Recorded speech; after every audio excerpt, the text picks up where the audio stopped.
तो आज हम इस वीडियो के माध्यम से बीजीय व्यंजकों का गुणा कैसे किया जाता है इसके बारे में बताने का प्रयास करेंगे। तो बीजीय व्यंजकों का गुणा जानने से पहले हम एक एग्जाम्पल को समझना जरूरी होगा। तो जैसे मेरे पास 3 टोकरी, मेरे पास कितने टोकरी हैं? 3 टोकरी हैं और प्रत्येक टोकरी में 2-2 आम है। प्रत्येक टोकरी में 2-2 आम है। अगर यहाँ पर पूछा जाए कि तीनों टोकरी मिला के कुल कितने आम हैं? 6 आम हैं। तो हम लोग क्या किए, इसको पहले जोड़ दिए, ठीक है। और जोड़ने के बाद हमने आमों की कुल संख्या क्या किए, निकाल ली।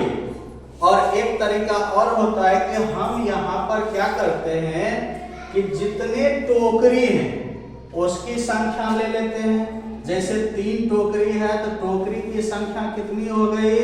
3। और प्रत्येक टोकरी में कितने कितने आम हैं? 2-2 आम हैं। तो 3 टोकरी है और प्रत्येक टोकरी में 2-2 आम हैं। तो इसको क्या किए हम 2 से गुणा कर दिए। तो कुल कितना आम आ गया? 6 आम। कितना आम आ गया? 6 आम। ठीक है। अगर इसी जगह पर अगर पूछ दे कि टोकरी की संख्या, टोकरी की संख्या, यहां पर था टोकरी की संख्या कितना था? 3। 1 2 3। लेकिन अगर अब बता दे कि टोकरी की संख्या मेरे पास कितना है? x है। कितना है? x। और इस x में आमों की संख्या, आमों की संख्या, आमों की संख्या यदि 2m है, या ऐसे आमों की संख्या y है, आमों की संख्या y है। जिस तरीका से यहाँ पर टोकरी की संख्या 3 था और प्रत्येक टोकरी में आमों की कितनी संख्या थी? 2-2 संख्या थी। तो तीनों टोकरी में कुल मिला के 6 आम हो गया। क्योंकि हम यहाँ पर क्या किए, टोकरी की संख्या जितना था उसको और प्रत्येक टोकरी में जितना आम था उसको क्या किए, आपस में गुणा करेंगे। मिल गया। लेकिन इसी स्थान पर अगर हम बोले कि मेरे पास टोकरी की संख्या x है और उस टोकरी में आमों की संख्या y है, तो अब हमारे पास कुल आमों की संख्या क्या हो जाएगी? तो क्या करना है, जिस तरीका से यहाँ पर टोकरी और आम को क्या किए, गुणा कर दिए, ठीक उसी प्रकार यहाँ पर भी क्या करेंगे हम, टोकरी की संख्या और उसमें उपस्थित आमों की संख्या से क्या कर देंगे, गुणा कर देंगे। ठीक है। तो यहां पर क्या हो जाएगा, आमों की संख्या, आमों की संख्या। तो क्या हम गुणा कर दें? तो टोकरी की संख्या कितना है? x। आमों की संख्या कितना है? y। अब दोनों को गुणा कर देंगे तो क्या x y होगा या नहीं होगा? होगा। हो जाएगा, कोई दिक्कत। यदि इसी जगह पर पूछ कर दे कि अब हमारे पास टोकरी की संख्या, टोकरी की संख्या 2x है। कितना x है? 2x है। और उसमें आमों की संख्या, आमों की संख्या 3m है।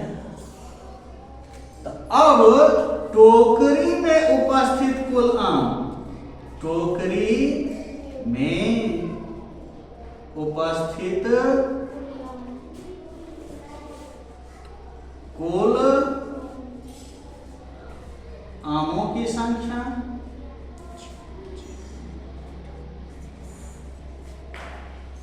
बराबर कितना होगा? 6। तो हमने यहां से फिर से समझो कि 3 टोकरी था और प्रत्येक टोकरी में 2-2 आम था। तो हमने क्या किया, 3 टोकरी को 2 आम से क्या किया, गुना करके हमने निकाल लिया।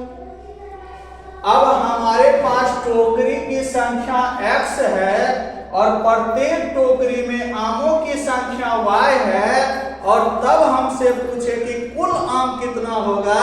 तो जिस तरीका से यहां पर हमने गुना किया, ठीक उसी प्रकार यहां पर भी हम क्या किए, दोनों को गुना कर दिए।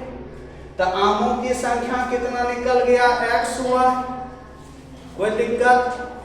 अब कह रहा है कि यदि हमारे पास टोकरी की संख्या 2x है और प्रत्येक टोकरी में आमों की संख्या 3m है, तो अब हमारे पास कुल कितना आम होगा? तो क्या करेंगे, वही काम करेंगे, गुना करेंगे, क्योंकि टोकरी की संख्या और उसमें उपस्थित आमों की संख्या को आपस में हम क्या करते हैं, गुना करके निकालते हैं। तो यहाँ पर हम फिर क्या करेंगे, गुना करेंगे। तो टोकरी की संख्या 2x हो गया और इसमें उपस्थित आमों की संख्या हो गया 3m, हो गया ना।